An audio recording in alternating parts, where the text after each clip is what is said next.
Hello. Last time in my last video, I had spoken about how I punished myself and was very hard on myself about some of the shortcomings and mistakes I have made in the past. And over the past few weeks, as I kind of reflect on that video and some of the things that I promised to myself, I realized that another thing that goes hand in hand with that is, you know, how long we or I can continue to use my past trauma as kind of an excuse or a crutch as to why I don't do things that I tell myself or promise myself that I'm going to do, right? I realize that I can't not want to punish myself for my mistakes anymore, but then at the same time use those experiences or use that trauma from those mistakes or those situations or just anything in general um, as a crutch or as a reason as to why I'm not doing something. So it's just something that I've really been thinking about deeply. Like, why is that something I do? I think trauma is something that is very prevalent in everybody. I think every single person, no matter where you're from, how rich, poor, where you grew up, doesn't matter what country, what ethnicity, what race you are, everybody has gone through some sort of trauma. Obviously, trauma is in the eye of the beholder, right? Something that's very traumatic to me may not be at all traumatic to someone else, but that's just based on personal life experiences. But I've realized that the more you reflect on your trauma and the more you hold on to your trauma and the more that you kind of ponder into it and continue to revel in it, the more that it becomes who you are, right? I think oftentimes we allow ourselves to get so deep into the trauma and what had occurred, and we don't allow ourselves to heal and move forward from that trauma and become better and move on, right?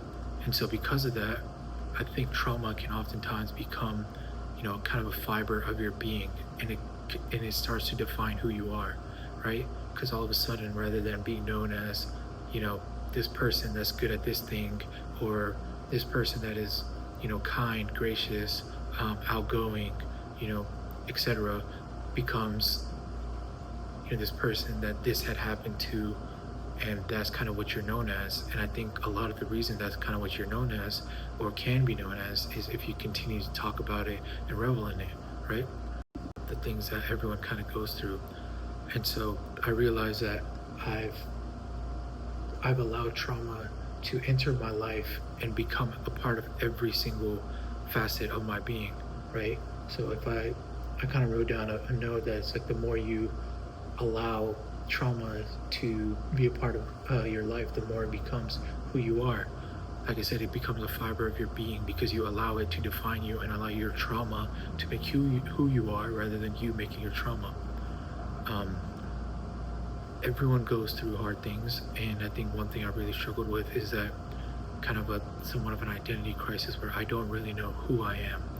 I know the person that I want to be, and I know that I want to be a good person that spreads kindness and love, but right now I don't really know who I am. And I think a lot of that is because I've never allowed myself the grace or the ability to discover myself, because I've always allowed my trauma to define who I am for me. And so I've kind of used it as a crutch. I think one example I can speak on is, for example, my weight loss. Growing up, I was a very skinny, lanky kid. I was always the tallest person in class. I was not very athletic. I was uncoordinated. I still played sports, but I was very skinny. And then once, puberty hit, there was a lot of stuff going on, and I was going through a lot of trauma internally. And the only outlet for me, growing up in a religious household, obviously I didn't smoke or drink.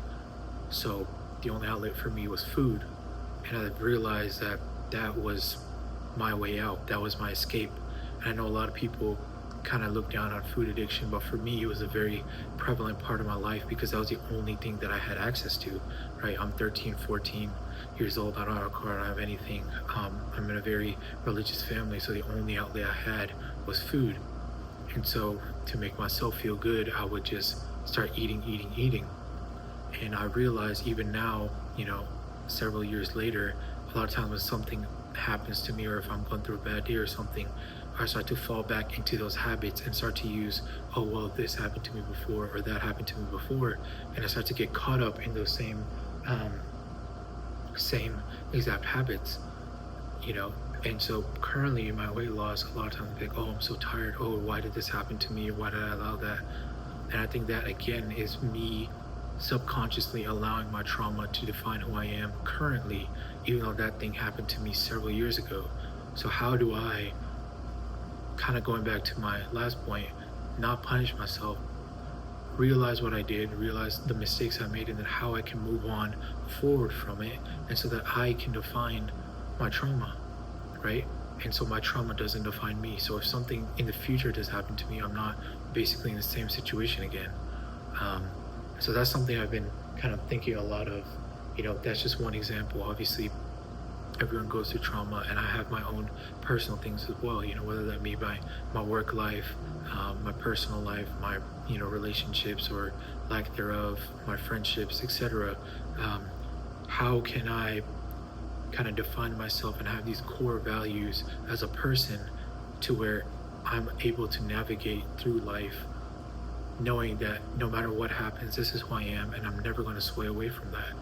And I think moving forward, that is something that I need to define. I know who I want to be, or what values I want to have that make me that, but how do I ensure moving forward that those are the values that I am in kind of living, and I am making sure that I am kind of reflecting those values that I put on myself.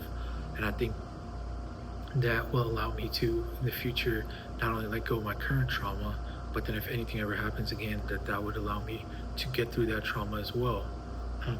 Another thing that I wrote down a lot is part of being human is struggling and suffering. The thing that makes humanity beautiful is that we always find a way to overcome our struggles, and I think this is very evident from person to person, or even in groups of societies, or even throughout history. The fact that we're even born in and of itself is something we have to overcome, right? And so that kind of kind of justifies or reinforces my belief system that humanity is based on overcoming what you have been through.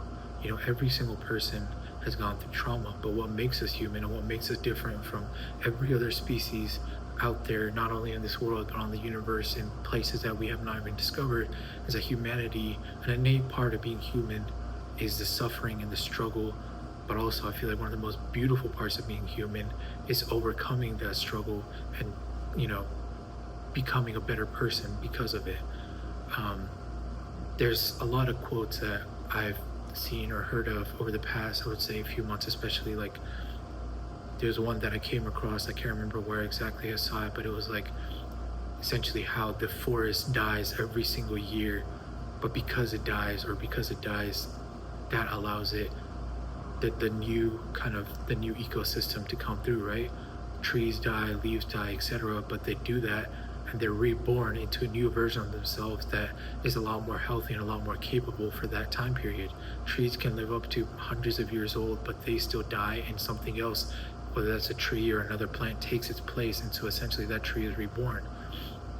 I kind of am starting to look at trauma in the same way. So how can I move on and quote unquote be reborn from this trauma that I've experienced and blossom into something else, and use that trauma as a part of who I am, but not allow it to define who I am. And so, it kind of goes back to quote unquote re-energizing or redefining who you are, not re-energizing, but redefining who you are.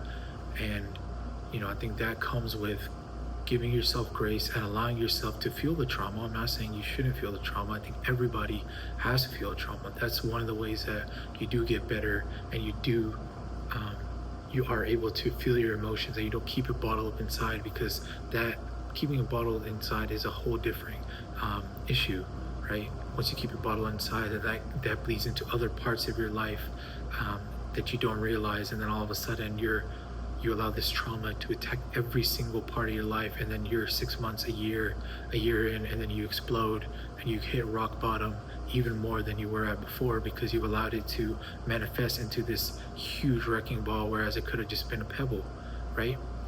So how do we feel this trauma? How do we go through the trauma?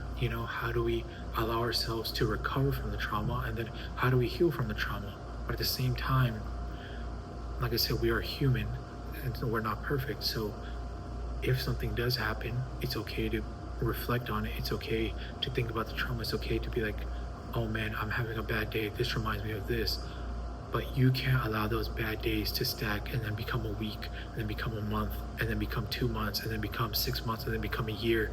They're constantly stuck in this endless cycle, and trauma just keeps on building upon itself. Then all of a sudden, you're like, where did the time go? And what have I done? And I'm not talking about necessarily what have you done in terms of career or anything else, but what have you done for yourself? Have you allowed yourself to feel alive? Have you done the things you loved? Have you explored new parts of yourself that you didn't know? Have you evolved as a person, right? Have you loved someone new? Have you created new relationships? I think a lot of times we allow our trauma and allow things that have happened to us become so much more than what they actually are. And I am probably the biggest victim of this, or the biggest culprit of this, because I have culminated this trauma into something that literally manifests in every single aspect of my life. Whether that's constantly thinking of how people look at me, constantly thinking of how I'm not good enough, or how I'll never be anything, or anything like that. That is something that I feel like has kind of stemmed from the trauma that I've had. And so I realized, as I'm kind of continuing this self growth and self journey process of becoming a better person, that I can't stop punishing myself for my mistakes, but then leaning on my trauma as a crutch or as a reason as to why I don't do something, because I feel like that in and of itself is very hypocritical. And so this video, again, like last time, is kind of a promise to myself as to that I will no longer allow my trauma to define who I am, just like I'm not going to allow my past mistakes and shortcomings to define who I am. And rather than using it as a crutch or an excuse as to, oh, I'm not going to reach out to this person, or I'm not going to do this today, or I'm not going to go to the gym today, or I'm not going to take this step that I've been wanting to do for a long time, or whatever, because I'm afraid, or because every time I do it, I think about my past trauma. I'm going to instead be like, use it as an opportunity to grow and get out of my comfort zone. And then hopefully in a few months, I'm going to look back and laugh and be like, wow, that wasn't really that bad. And I think that's something that I am getting better at. And I'm hoping that in making this video, like I just said, in a few months, I look back and laugh at like, wow, I was so scared to make this video, put this out there, even if I get 0 views. But the outcome was me being more comfortable making this promise to myself to overcome my trauma. Thank you.